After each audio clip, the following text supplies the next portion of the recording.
En el día de hoy, cuando yo me preparaba para venir para acá, el Señor me habló a mi corazón y me hizo una pregunta. Y yo le pregunté que por qué me hacía esa pregunta. Y yo sentí que Él me hizo la pregunta para que yo la hiciera aquí, hoy. Si este fuera el último mensaje que tú escuchas de parte de Dios, ¿cómo tú lo escucharías? Me la preguntó a mí porque mientras uno predica, uno escucha. Al menos yo cuando estoy predicando me estoy también predicando a mí mismo. ¿Cómo tú escucharías el mensaje de hoy si fuera el último de tu vida? Eso no es un mal presagio, eso es una pregunta real. Porque todos sabemos y tenemos evidencia reciente de que hoy estamos, ahora estamos, pero no sabemos si vamos a estar mañana. Y como el mundo está viviendo el final del final de los tiempos, aunque muchos vivan pensando lo contrario, la realidad es que estamos viviendo en el final del final de los tiempos y las palabras de Jesús para todos nosotros es: estén alerta.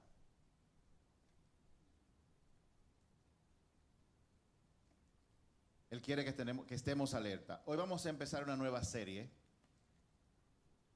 Le voy a decir el nombre después que lea este pasaje que está en Mateo 16.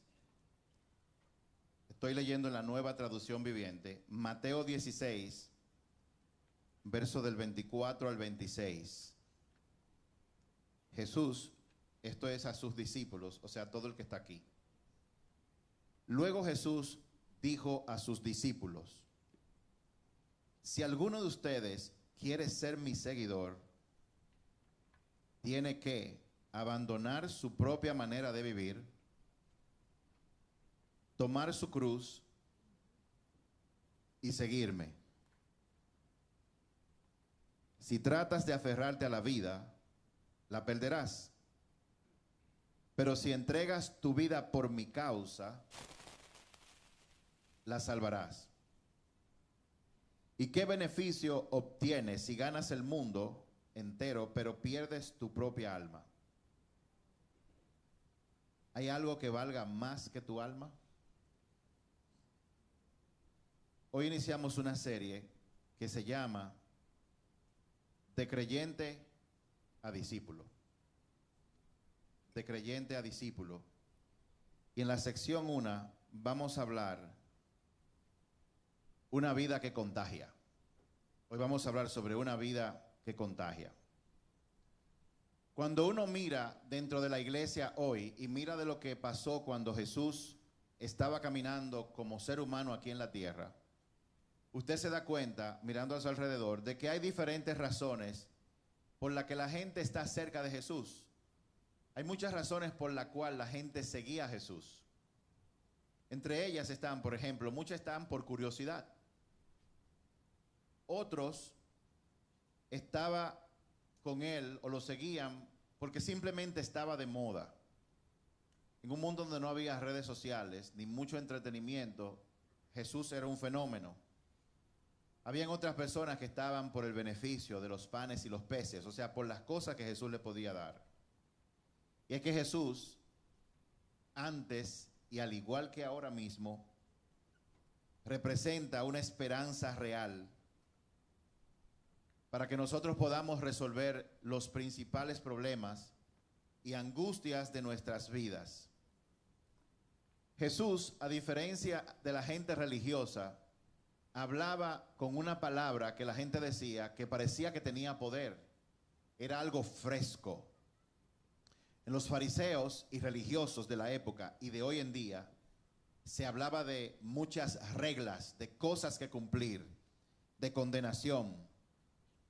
Había una clasificación de quién podía y quién no podía acercarse al templo, y una marcada diferencia de con quién uno podía juntarse o no, quién era invitado o no. Pero Jesús demostró y demuestra todavía que todos somos bienvenidos. El interés de Jesús, oiga bien, el interés de Jesús no era tener masas de personas, grandes grupos. El principal interés de Jesús, dentro de todo lo que vino a hacer aquí, era hacer discípulos de toda la gente. Ahora, ¿qué significa ser un discípulo? ¿Qué implica eso? Hemos hablado tanto de eso. Y a lo mejor usted pensará, ¿y por qué vamos a hablar de ese tema? ¿Cuántos de ustedes conocen a alguien que cuando escuchan algo le entra por un oído y le sale por otro? ¿Quién conoce a alguien así? ¿Quién conoce a algún vecino o familiar que cuando escucha una enseñanza, una palabra de Dios, la recuerda perfectamente bien el domingo, pero inmediatamente sale por esa puerta, se le olvida todo? ¿Alguien conoce a alguien así? Jesús hablaba y habla de los principios del reino de Dios. Ese era su principal tema. Constantemente enseñando sus principios de diferentes formas. Y cuando él habló, que dijo en Mateo 24, como vamos a leer, si alguno de ustedes quiere ser mi seguidor, ¿alguien quiere ser un seguidor, o sea, un discípulo de Jesús? ¿Alguien? Muy bien. He aquí, digamos, las condiciones. Primero, tiene que abandonar su manera egoísta de vivir. ¿Ustedes saben qué implica eso? Que cuando usted se ha sentado en una mesa y hay comida, usted se preocupa porque otro se sirva primero. Dice también, debe tomar su cruz y seguirme. Ser discípulos de Jesús implica una aventura que no todo el mundo está dispuesto a hacer. El mundo hoy en día está lleno de personas creyentes, pero no de discípulos. Los creyentes son personas que escuchan la palabra de Dios y se entusiasman e incluso la prueban. Eso es cierto, dicen. Pero de ahí no pasa.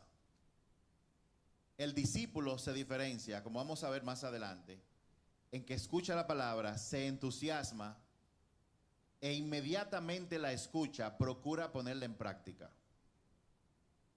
Ambos escuchan, ambos se entusiasman, pero ambos hacen cosas diferentes cuando escuchan la palabra. Cuando uno es discípulo, tiene que estar en movimiento todo el tiempo.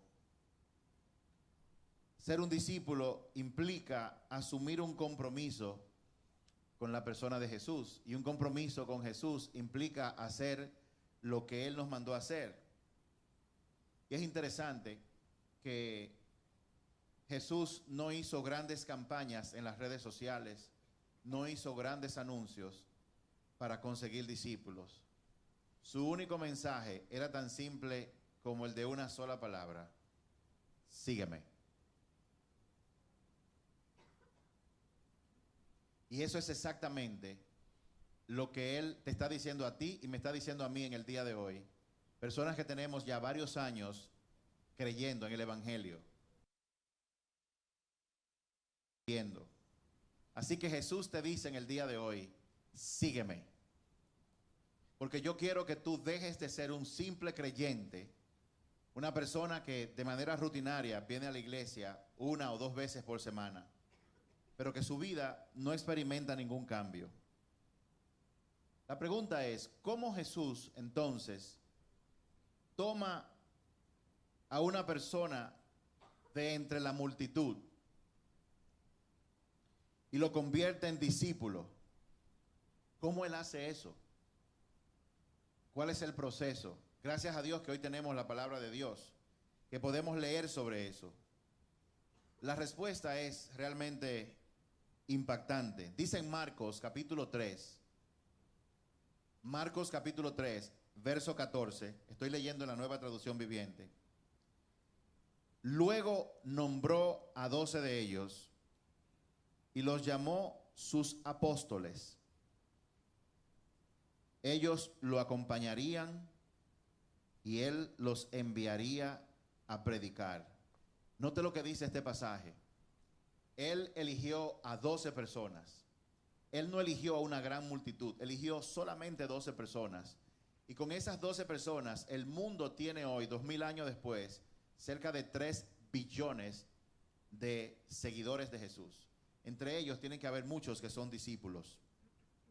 Y las dos cosas que dice aquí es que primero, ellos eran apóstoles, o sea, personas enviadas, porque lo acompañaban viendo lo que él hacía. O sea, ellos estaban viendo a Jesús, que es el verbo, la palabra hecha carne. Dios habló, pero se hizo carne en la persona de Jesús. Ellos tenían la oportunidad de ver lo que él estaba haciendo todos los días. Y usted dirá, bueno, eso fue entonces, ¿cómo podemos verlo ahora? Bueno, ahora podemos verlo de manera aún mucho más poderosa que antes, porque ahora Jesús habita en medio de todo aquel que hace lo que él le dice por medio del Espíritu Santo. Y para uno convertirse en discípulo, tiene que acompañar a Jesús. Ahora, ¿cómo es eso de acompañarlo? ¿Cómo yo puedo acompañar a una gente que yo no veo? Bueno, ahí está la parte interesante, que para tú acompañar a Dios, que es Espíritu, tú tienes que entender que hay dos realidades en las que tú estás viviendo.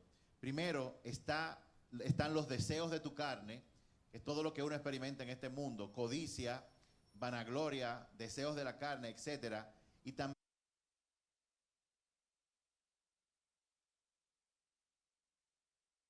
de ser guiado por el Espíritu.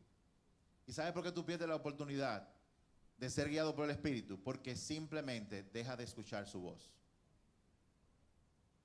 Entonces, acompañar a Jesús hoy en día implica uno procurar ser guiado por el Espíritu. ¿Cómo uno se deja guiar por el Espíritu? El proceso es más simple de lo que usted pueda pensar. Cuando usted escucha al Espíritu Santo dando la dirección, simplemente sígala y hágala. Y la próxima vez, o sea, cada vez que usted hace eso, Dios aumenta su capacidad de escuchar su voz. Primero tenía que acompañarlo y luego Jesús lo enviaba a predicar. Ese acompañamiento de los discípulos con Jesús los expuso a ellos a transformar su vida por medio del contagio. En estos días, hace unas semanas, este ojo se puso que me picaba mucho. Yo tenía que ponerme el puño y tratar de quitarme esa sensación. Luego me di cuenta que se me hinchó el ojo. Llamé a la doctora y ella me recetó unas gotas. Y yo le pregunté, ¿esto es contagioso? Porque mi preocupación era, yo tengo que predicar miércoles y domingo aquí en la iglesia y tengo que hacer cosas. Me dijo, sí es contagioso, pero la forma de prevenir eso es que usted se lave bien las manos, sobre todo cuando se la pone en los ojos. Porque si toca una persona, esa persona se la lleva a los ojos. Era una infección simple lo que yo tenía. Entonces, el contagio en muchos casos de enfermedades se da es por cercanía. Cuando es un contagio por vía respiratoria, es más simple, pero hay contagios que se dan por contacto físico. Y más o menos es en base a ese principio que Jesús quiere transformarnos a nosotros de creyentes en discípulos por contagio, por caminar con Él. ¿Cómo se camina con Él? Estudiando su palabra, pasando tiempo a solas con Él para escuchar su voz y sobre todo haciendo lo que Él dice. Pero ahí no se queda. Dios quiere que en ese proceso nosotros, contagiados, a la vez contagiemos a otras personas. Y las otras personas no se van a contagiar, no van a ser tocados, como hemos dicho tantas veces acá, simplemente por lo que nosotros podamos decir, sino por lo que ellos nos ven hacer, por nuestro comportamiento. ¿Cuántos de ustedes han experimentado que la gente le dice, yo no sé, como que es algo raro, yo te veo diferente para bien? ¿A cuánto le ha pasado eso después que caminan con Jesús? ¿Alguien de este lado? Esa transformación es el resultado de andar junto con Jesús, lo cual me lleva a una pregunta muy importante. Si tú no andas con Jesús, ¿con quién tú andas?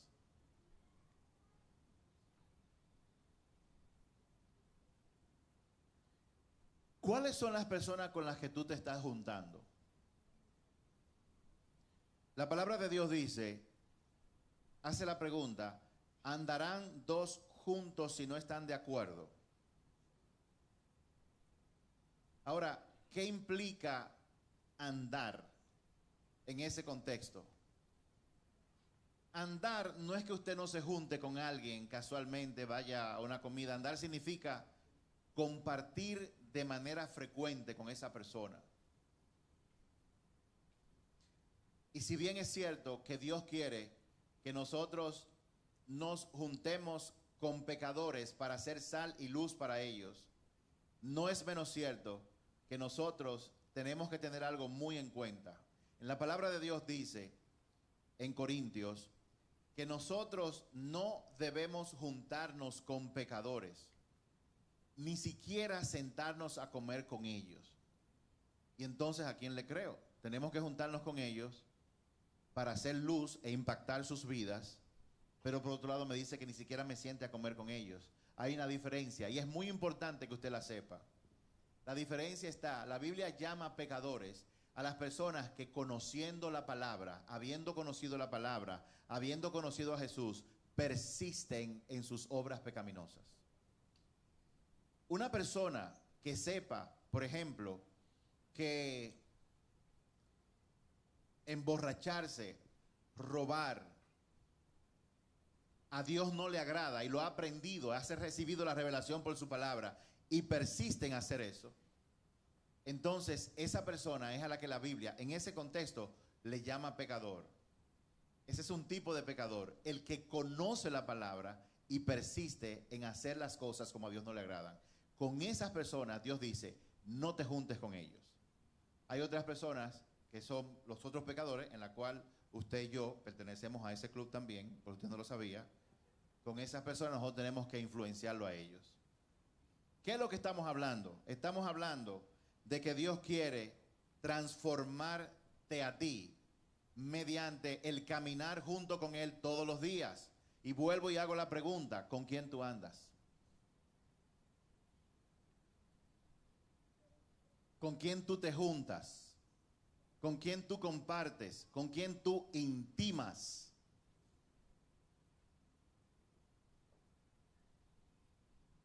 ¿Cuántos de ustedes se atreverían a entrar a un restaurante? Bueno, en Estados Unidos hay restaurantes, hay sitios así que son en las plazas grandes. Usted va, hay muchos restaurantes y usted toma su comida. No en todos los sitios se da eso, pero yo lo he visto. Que usted va con su comida y hay una gente donde hay una mesa para 4 sentado comiendo y la gente va y le dice, ¿usted le importa si me siento aquí? La gente dice generalmente, no. Y entonces usted se sienta en una mesa a comer con alguien que usted no conoce. ¿A cuántos de ustedes le agrada eso? Yo, no es por nada malo, pero yo prefiero comer parado.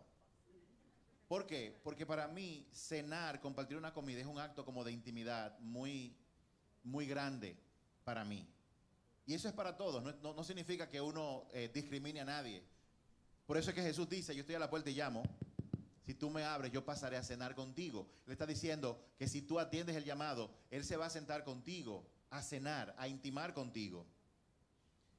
Y el tema es que cuando tú andas con alguien, con Jesús o con alguien diferente, sin tú darte cuenta, tú vas a experimentar una transformación. Generalmente uno tiende a conformarse, o sea, no a conformarse en el sentido que eso significa en español. Uno comienza a adaptarse, es mejor, adaptarse a la forma de ser de esa persona. Mi esposa me relaja y me critica que yo nada más tengo que hablar con un extranjero y a los 30 segundos yo estoy hablando en el mismo acento que ellos. Usted me suelta en México y usted me ve a mí con el órale.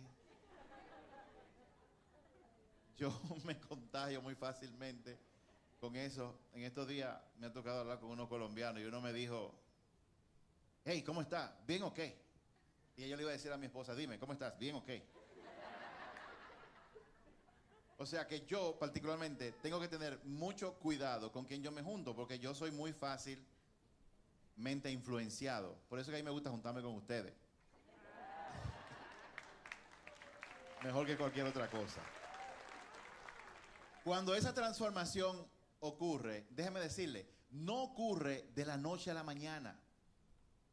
No hay un día específico donde usted dice, bueno, hoy yo cambié. No, es un proceso del cual usted no se da cuenta. Y déjeme contarle de algunos momentos en la Biblia en los que esto pasó y el resultado de lo que pasa. Por ejemplo, el primero, Moisés, en Éxodo 33:11. Miren, yo voy a hacer una cosa. Todo lo que yo estoy predicando es en base a la Nueva Traducción Viviente. Si es diferente, voy a decir lo contrario, para no repetirlo todo el tiempo. Moisés, por ejemplo, es un ejemplo de transformación por contagio, o sea, por andar, donde él no se dio cuenta. En Éxodo 33:11 dice lo siguiente: dentro de la carpa de reunión, el Señor hablaba con Moisés cara a cara. ¡Wow! ¿Usted sabe lo que significa eso? Yo me pregunto, ¿qué significa eso de cada cara? A veces yo me imaginaba que era que apareció una cara grande y no tiene nada que ver con eso. Tiene que ver que probablemente Dios le habla de manera audible, o tiene que ver con el hecho de que los pensamientos de Dios se plasman en el corazón de usted y usted tiene la certeza sin ningún tipo de duda de que es Dios que le está hablando. Dios le hablaba cara a cara, como cuando alguien habla con un amigo. Wow. ¿Cómo usted habla con un amigo?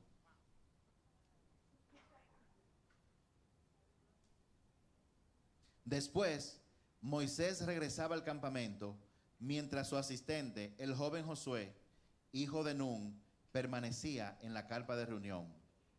Un día, oigan esto, Moisés bajó del monte de hablar con Dios. Y en Éxodo 34, versos 29 y 30, dice: cuando Moisés descendió del monte Sinaí con las 2 tablas de piedra grabadas con las condiciones del pacto, no se daba cuenta de que su rostro resplandecía, porque había hablado con el Señor. Así que cuando Aarón y el pueblo de Israel vieron el resplandor del rostro de Moisés, tuvieron miedo de acercarse a él. Cuando tú y yo, y eso no tiene ningún tipo de requisito o de persona especial, Dios no hace acepción de personas. Si tú lo buscas, tú lo vas a encontrar. Cuando tú te juntas mucho con Dios, tú vas a resplandecer.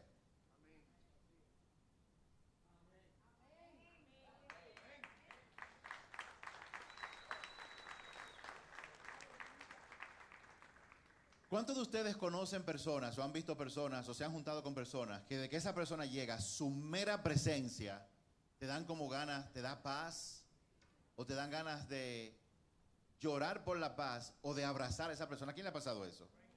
Eso pasa. Y eso puede pasar contigo, puede pasar con cualquier persona. Lo único que tú y yo tenemos que hacer es pasar más tiempo en la presencia del Señor. Pero aquí está el tema. Nosotros no lo hacemos. ¿Por qué? ¿Por qué nosotros no pasamos más tiempo en la presencia de Dios?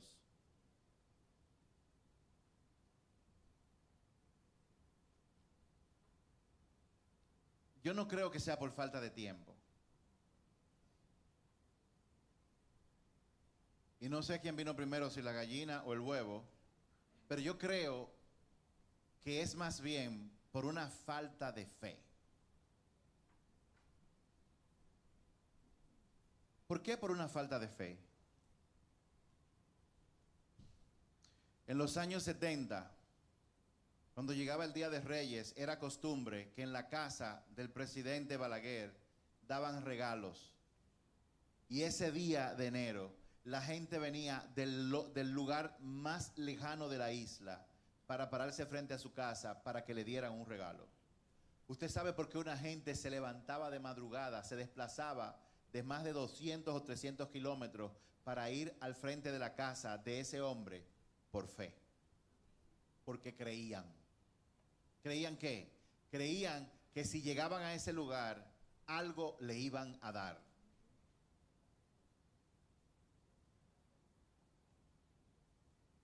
¿Cuántos son casados? ¿Cuántos se acuerdan antes de ser casados cuando tú estabas de novio o novia con esa persona? Levanta la mano, Aldo. ¿Oíste? ¿Cuántos de ustedes se acuerdan que en esos momentos, cuando usted conocía que ya somos novios, usted quería pasar todo el tiempo con esa persona.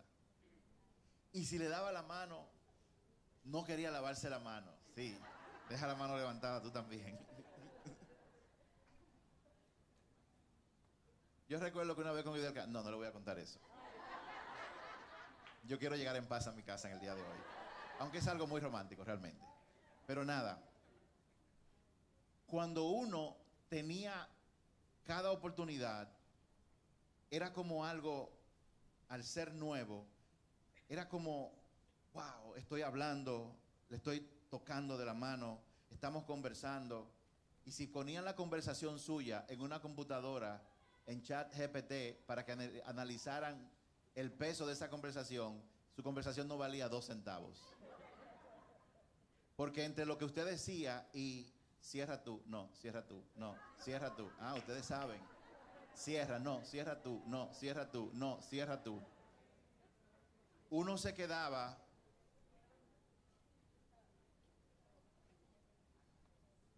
en el momento pensando, cuando termine este momento, yo quiero que llegue el siguiente momento. Si nosotros entendiéramos o comenzáramos a buscar, aunque sea intelectualmente, a Dios, de manera constante, aunque sea intelectualmente, llega un momento en que usted está esperando el siguiente encuentro con Él. ¿Por qué nosotros no tenemos más encuentros? Porque no tenemos una fe. Y esa fe, falta de fe, usted la ejercita es simplemente, si Él es Dios y me conviene estar en presencia de Él, simplemente hágalo. ¿Cuántos de ustedes se esfuerzan a ir a trabajar los lunes? ¿Y van? ¿Y usted vive yendo a trabajar muchas veces sin querer trabajar? Usted puede hacer lo mismo con Dios y yo les garantizo que mientras más usted se acerca a Él, más hambre de Él va a poner en su corazón. Y llegará un momento que usted se va a dar cuenta que no es necesario estar necesariamente, valga la redundancia, en el lugar secreto, pues cuando usted se para de ahí, Él sigue contigo.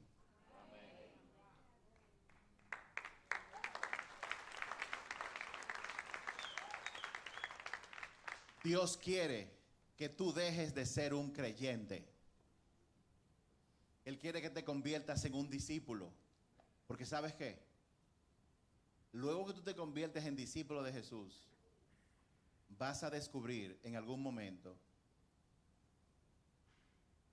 que tú no eres un simple discípulo, sino que tú eres hijo e hija del Dios Altísimo. A los suyos vino y los rechazaron,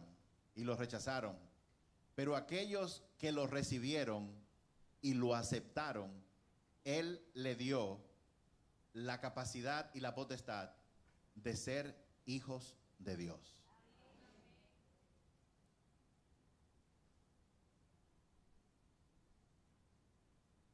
Aunque usted no lo crea, en el mundo hay mucha gente que dice que Dios no es real.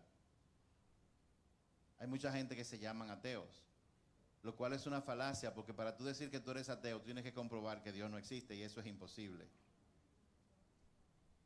Pero la Biblia dice que si tú miras la naturaleza habla.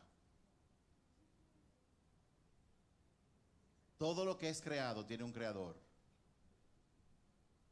Este edificio tiene alguien que lo creó, que lo concibió y lo construyó. ¿Dónde está esa persona? Yo no sé.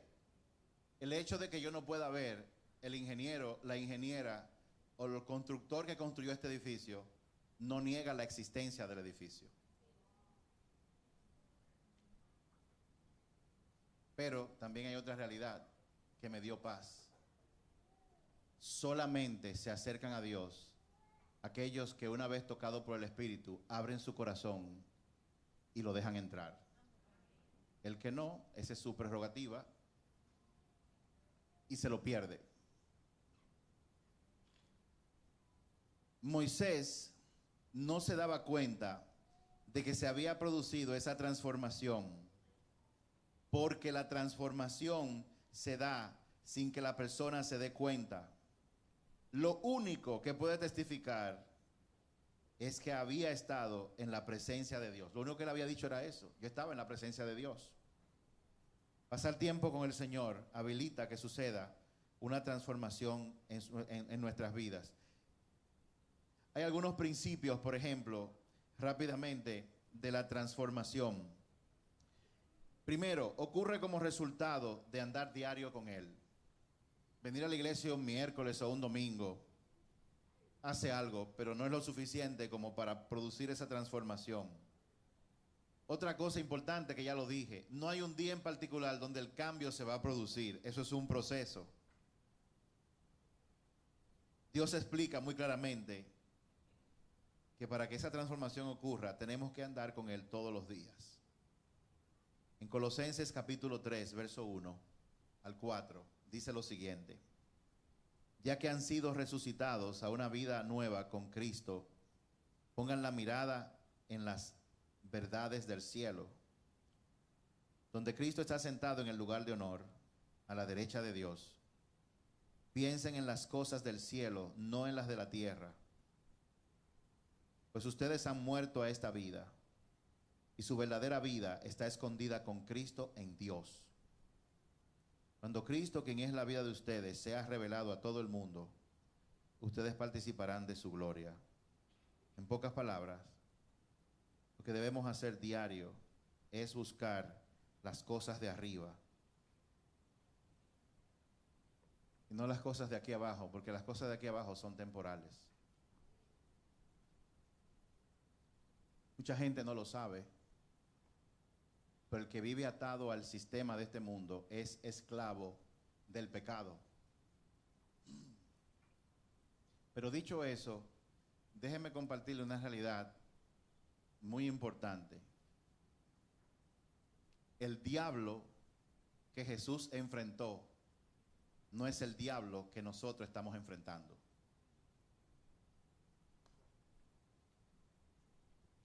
Cuando Jesús interactuaba con Satanás en su día a día, mientras caminaba aquí, todavía el precio de la justificación y del pago por el pecado no se había ejecutado. Y Satanás seguía siendo el príncipe de esta tierra. Pero cuando Jesús murió en la cruz para entregar su vida, para pagar el precio del pecado tuyo y mío, cuando todo fue consumado, dice la palabra de Dios que el diablo fue exhibido públicamente, fue juzgado y encontrado culpable. Y a partir de ahí ya él no tiene más dominio sobre nosotros que no sea el que nosotros queramos darle. Así que el diablo con el que tú estás lidiando es un diablo que ya fue derrotado, pero muchos de nosotros no lo entendemos.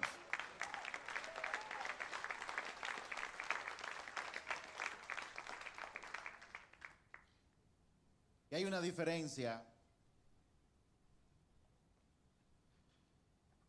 Hay una diferencia muy importante de la que hemos hablado varias veces en varios años. Hay una diferencia muy palpable sobre el concepto de la transformación que Dios quiere que tú experimentes. Porque como hemos dicho antes, muchas personas piensan que cambiar es dejar de hacer cosas malas para comenzar a hacer cosas buenas. Y nada que ver. Como hemos dicho antes, es posible obedecer a Dios sin amar a Dios. Eso es posible. En esa época, los religiosos, los fariseos, cuestionaron a Jesús en un momento determinado, oigan esto, en un momento determinado, por haber violado unas tradiciones de los ancianos. En uno de los tantos encuentros, ellos comenzaron a atacar a Jesús y le reclamaron de que sus discípulos estaban violando una tradición de años que tenían. Y ustedes saben cómo es Jesús. Él aprovecha cada momento para dar una enseñanza. Y ese momento no fue la excepción. En Mateo 15, verso 1 y 2, dice: en ese momento, algunos fariseos, o sea, los religiosos, y maestros de la ley religiosa, llegaron desde Jerusalén para ver a Jesús. ¿Por qué tus discípulos desobedecen nuestra antigua tradición? Le preguntaron. No respetan la ceremonia de lavarse las manos antes de comer. Ustedes deben saber que lavarse las manos antes de comer no era un mandato de Dios. Eso fue algo que ellos se inventaron y que lo habían mantenido por generaciones como una tradición. Entonces Jesús aprovechó ese momento para acusarlos de enseñar ideas humanas como si fueran mandamientos. ¿Y no está la iglesia llena de eso?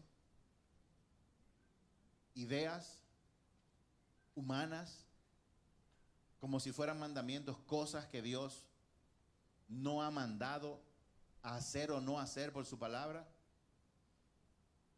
Por ejemplo, nada más a nivel cultural, porque ustedes no lo sabían, hace 30 años en muchas iglesias se predicaba, y todavía se hace, de que ver televisión era un pecado. Le llamaban al televisor la caja del diablo. Es muy probable que la intención de ellos era buena, porque en la televisión empezaban a exhibirse cosas que normalmente no se veían. Pero una de ellas, por ejemplo, ¿sabían ustedes que la mujer que se pone pantalón es una pecadora? Bueno, eso no es la realidad, pero es otra religiosidad que se produce por mala interpretación de lo que dice la Biblia. Y Jesús estaba confrontando eso en ese entonces y ahora también. Hoy en día hay muchas costumbres que se hacen que no tienen nada, absolutamente nada que ver con lo que Dios dice en su palabra. En Mateo 15, el mismo capítulo, los versos 10 y 11, dice: luego Jesús llamó a las multitudes para que se acercaran y oyeran. O sea, luego que los fariseos le llaman la atención delante de todo el mundo, él agarró y le dijo a la gente: acérquense, vengan, que les quiero decir algo a propósito de lo que me acaban de decir esta gente. Luego Jesús, Mateo 15, 10 al 11. Luego Jesús llamó a la multitud para que se acercara y oyera. Escuchen, les dijo, y traten de entender. Lo que entra por la boca no es lo que los contamina. Ustedes se contaminan por las palabras que salen de su boca. ¡Wow! Lo que entra por mi boca no es lo que me contamina. ¿Y qué yo voy a hacer con Luis, que se comió un pescado en Boca Chica y duró 5 días casi muerto por la intoxicación que se dio? Jesús no estaba hablando en términos literales.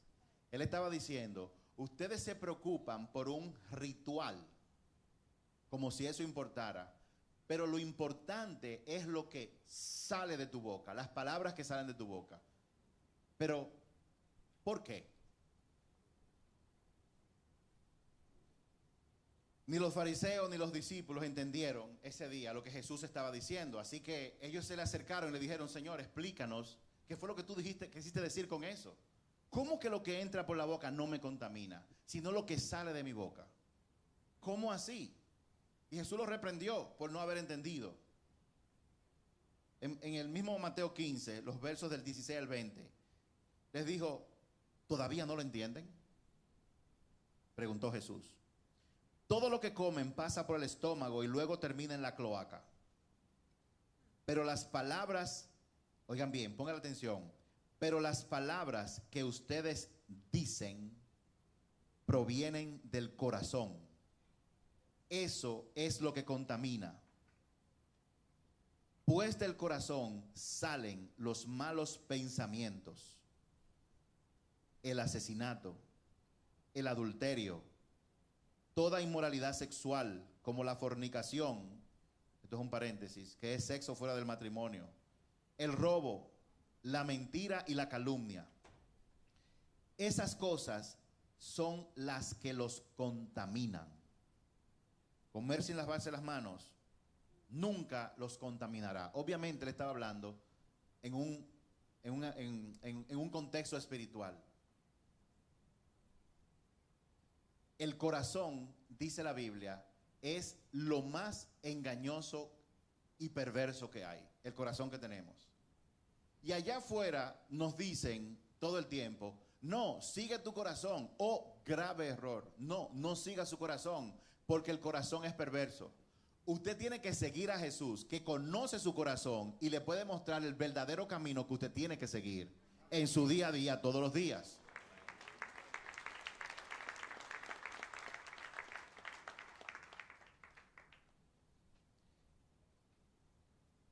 Póngase a pensar, mire su alrededor.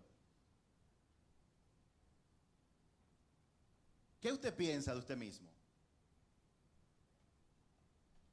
Si yo le preguntara a alguien ahora mismo, ¿cuál es tu opinión de ti mismo? ¿Eres tú buena gente o mala gente?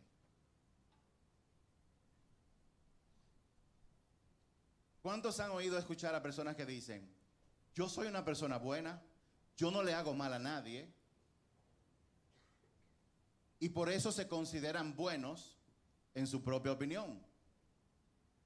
La realidad es que el corazón de nosotros nos exalta a nosotros y nos hace buenos y protagonistas en todos los dramas. ¿A usted no le ha pasado que usted va en su carro luego de una discusión que tuvo en su trabajo con alguien y usted comienza a hacer una película y le voy a decir tal cosa, ella me va a decir algo y yo le voy a decir tal cosa y todo el mundo lo va a ver y usted se ve hasta con una capa volando? El superhéroe, la heroína. Déjeme decirle algo, lo que Jesús está diciendo es que el corazón engaña todo el tiempo y es perverso y siempre te va a dar una imagen de ti como muy buena, algo que está completamente fuera de la realidad. ¿Y saben por qué el corazón persiste en hacer eso? Porque nosotros normalmente nos comparamos con otra gente. Yo me vivo comparando con otros pastores, con otros padres, con otros esposos. Me vivía comparando con mis hermanos a ver cuál de nosotros es el mejor hijo. Bueno, déjame ver lo que hace mi hermano mayor. Bueno, él hace esto, esto y aquello, pero yo pago tal o cual cosa. Fulanito, ese no da un golpe, ese jamás ha vuelto a visitar a mi mamá. Vivimos comparándonos todo el tiempo. Y cada vez que yo me comparo con otra persona, yo voy a caer en la trampa de pensar que hay personas a las que yo soy superior a ellos. Muy pocas veces uno va a pensar que hay otros que son superiores a ti. ¿Cómo evitamos eso? Comparándonos con Jesús. Compárate con Jesús a ver quién es mejor de tú o él. Cuando tú te comparas o yo me comparo con Jesús, de verdad, ponte a reflexionar. Ok, como hijo, ¿cómo yo soy? ¿Escucho yo o escuchaba yo a mis padres como Jesús escuchaba al Padre? A nivel de servir a otros, ¿estoy yo pendiente de servicio? Claro que no. De hecho, hace una semana yo pensaba que yo era buena gente. De verdad, me lo creí. Esto yo lo compartí en otro grupo, pero hace como 3 días yo fui a buscar una comida en un restaurante. Y cuando voy saliendo con la funda, voy rápido porque tenía que llegar temprano. Creo que eso fue el miércoles. Y alguien me para y me dice, señor, digo, dígame. Mire, perdóneme. Ya, cuando me dicen perdóneme, yo dice, bueno, el hombre se va a tirar.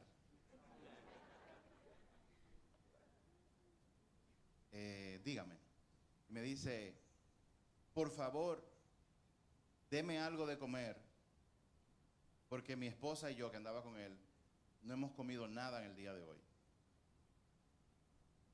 Y ustedes saben lo que yo hice.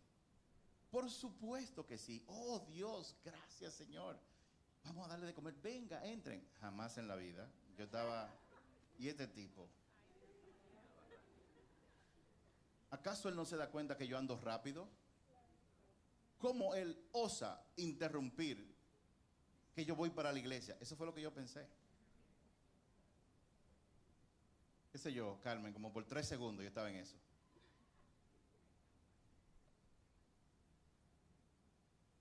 Y de repente pasó algo raro, y es que yo le estoy mirando a ellos con esa conversación interna, incómodo porque me habían detenido. Y de repente yo veo como el Espíritu Santo así desciende detrás de ellos. Y solamente me dio una sola mirada.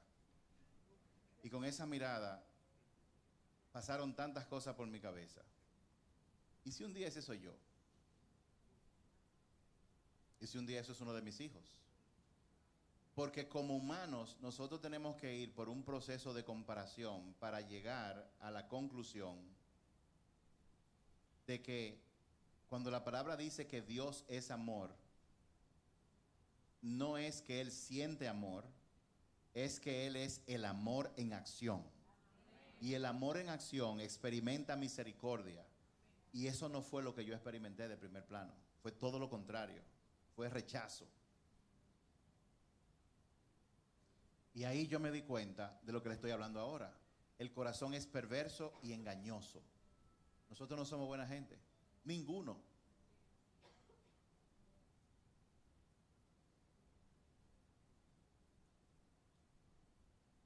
Cuando nosotros llegamos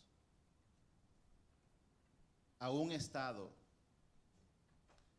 donde mi pecado y mi falta son más abrumadoras que la falta en los demás, entonces estamos comenzando a ser transformados.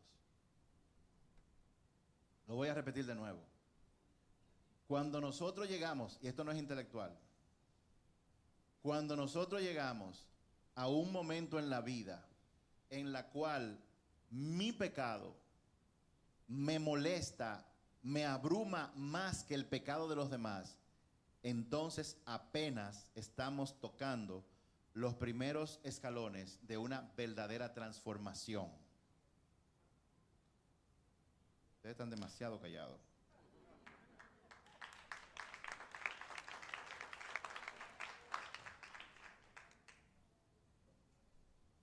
Normalmente, nosotros pensamos en que somos una versión mejorada de las demás personas.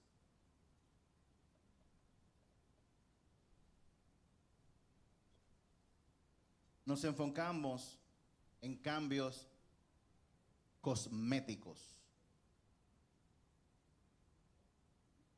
O sea, en cambiar la conducta o el comportamiento que los demás ven, porque dentro de nuestra ignorancia nosotros pensamos que necesitamos la aprobación de la gente que está a nuestro alrededor. Y muchas veces gastamos e invertimos dinero para comprar cosas que no necesitamos para impresionar a gente que no le importa.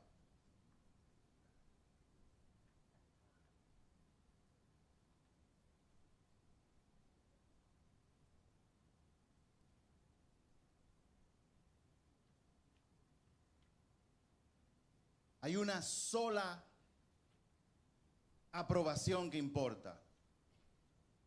Y esta es una verdad que algún día, mientras vivimos en esta tierra, tenemos que entender. Y es que nosotros debemos vivir para la aprobación de una sola persona. Y ese es Dios. De hecho, esa es la única que importa. Al final de esta vida, que es temporal, todo el mundo tendrá que darle cuenta a Dios. Haya sido creyente o no, eso no se lo despinta nadie a nadie. Usted puede ser Michael Jackson, usted puede ser la gente más famosa. Todo el que caiga en esa tierra se lo van a comer los gusanos. Y todo el que caiga en esa tierra va a tener que dar cuenta delante de Dios. Y no habrá ningún tipo de excusas. ¿Qué tú hiciste con la vida que yo te regalé? Ah, yo no sabía. Ah, tú no sabías. Y ese día que tú fuiste a esa iglesia, y ese día que viste esa prédica, o ese día que encontraste una calle predicando, no va a haber excusa, porque Dios nos está en esta época todavía bombardeando con el mensaje de su palabra, con el maravilloso gran mensaje de toda la humanidad. Arrepiéntanse, el reino de los cielos se ha acercado y hay perdón para el pecado de todos ustedes. Ustedes pueden ser libres de la esclavitud del pecado. Ese es el mensaje. Hay una nueva vida, hay un nacimiento nuevo espiritualmente que Dios te regala y lo único que tienes que hacer es tomar una decisión.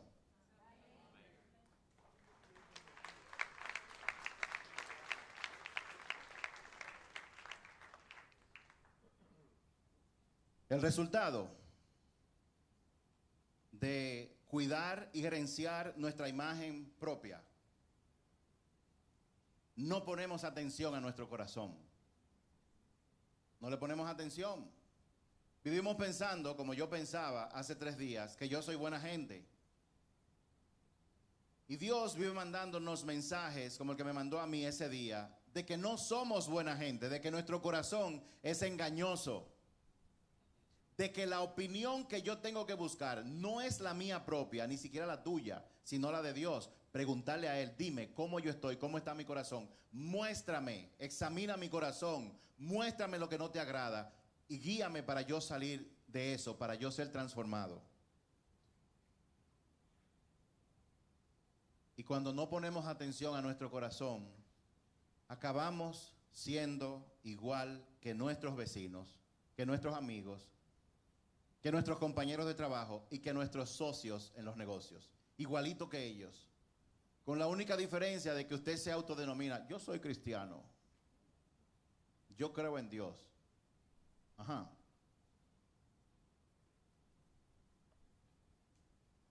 Yo estoy seguro que en mi caso particular, no sé en el de usted, hay mucha gente que si yo no le digo que soy cristiano, nunca se darían cuenta por mi forma de actuar.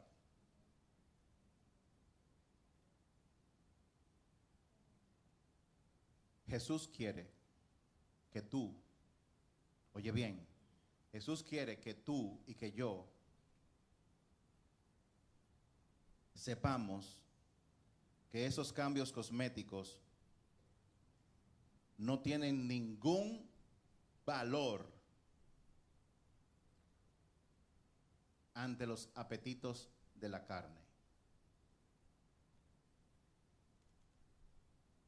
Los cambios cosméticos, cuando yo cambio solamente mi comportamiento y no le pregunto a Dios que me diga de mi corazón para que me muestre, para yo ponerme en una posición de ser transformado, porque yo sigo creyendo que soy buena gente, esos cambios cosméticos no tienen ningún valor ante los apetitos de la carne. En pocas palabras, usted puede venir aquí, escuchar que la palabra de Dios dice que el sexo fuera del matrimonio, la fornicación, es un pecado. Pero si usted cree que es buena gente, lo que diga la palabra de Dios aquí no va a tener ningún impacto porque la carne es muy fuerte.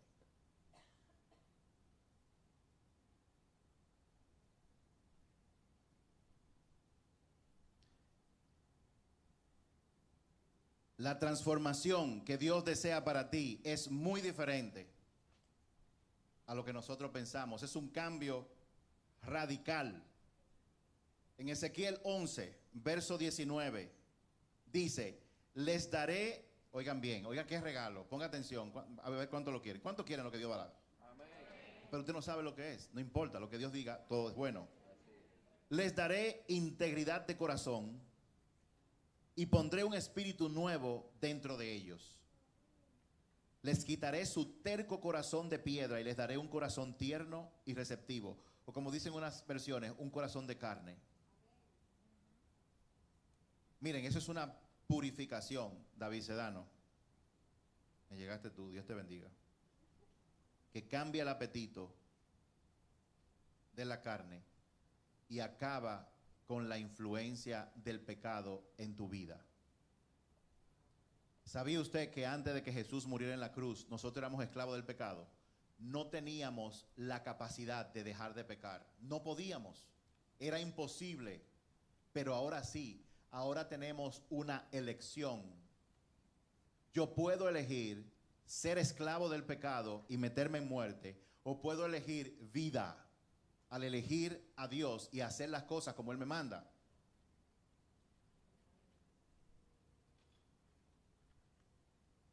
Por eso fue que Jesús, y vamos a hacer una serie más adelante sobre eso, otra más porque lo hemos hecho anteriormente, Por eso fue que Jesús dio el famoso Sermón del Monte, que está comprendido en Mateo capítulo 5, 6 y 7. Léanlo. Jesús, ese fue su discurso más poderoso. Si usted quiere escuchar el discurso más impactante de Jesús, léase Mateo capítulo 5, capítulo 6 y capítulo 7. Deténgase a leer todo eso. Porque ahí Jesús habla de la gran diferencia de la que estamos hablando ahora. No se trata de un cambio cosmético, no se trata de yo cambiar mi comportamiento, se trata de que tu corazón sea transformado. Se trata de que tu corazón sea cambiado de amar el sexo fuera del matrimonio a amar lo que Dios ama. Se trata de que los anhelos de tu corazón, lo que tu corazón anhela, sea transformado. Eso es posible, eso es lo que Jesús está hablando. Y en el Sermón del Monte Él lo explicó. Él decía, estoy parafraseando, ustedes se preocupan porque la ley dice, no matarás. Y Él dice, no se preocupen por el asesinato. No se preocupen por darle un tiro o una puñalada a alguien. No se preocupe por eso. Ese no es el problema. El problema está en el odio que está en tu corazón. Ahí es que está el verdadero problema. Lo dijo claro. Ustedes ven que la ley dice que si tú codicias y te acuestas con la mujer de otro, has cometido adulterio. Y Él dice, el problema no está en la consumación del adulterio. El problema, la raíz del problema está en el deseo de tu corazón de desear a alguien que no es tu cónyuge. Ahí es que está el problema.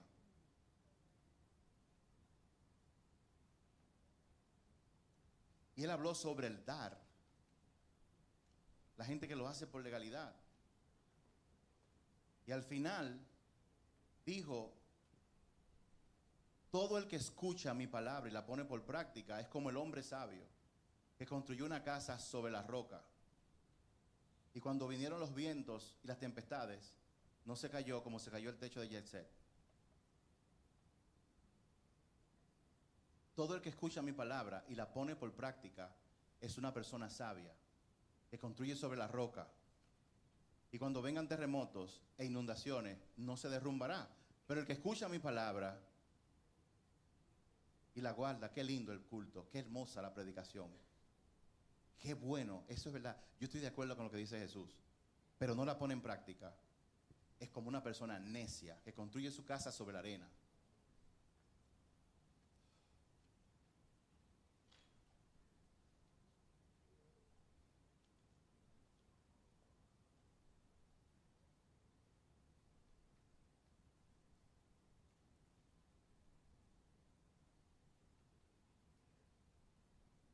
Con esto termino.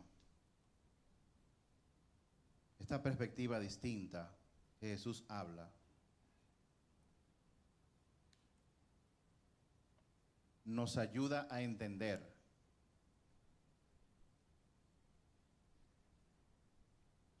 que las batallas más importantes no se pelean en el ámbito público, sino que se libran en lo secreto del corazón.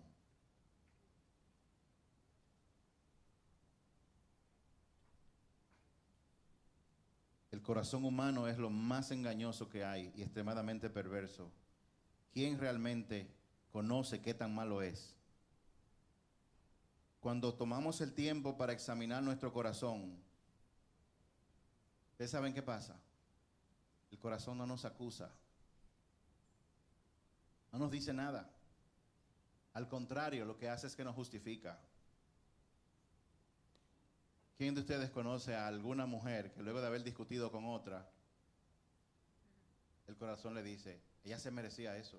¿Quién es ella para meterse contigo? Usted comete algo malo y en los primeros segundos todo el mundo le dice que está malo, pero quédese usted 2 horas solo con su corazón.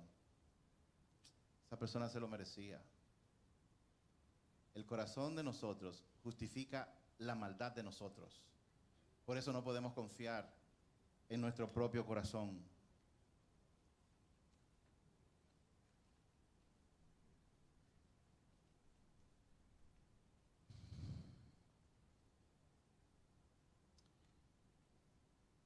cada vez que nuestro punto de referencia son los demás, vamos a estar en problemas. Pero cuando el pecado propio nos duele más que el de los demás, vamos por buen camino. Cuando nuestras propias limitaciones nos escandalizan más que la de los demás, vamos por buen camino.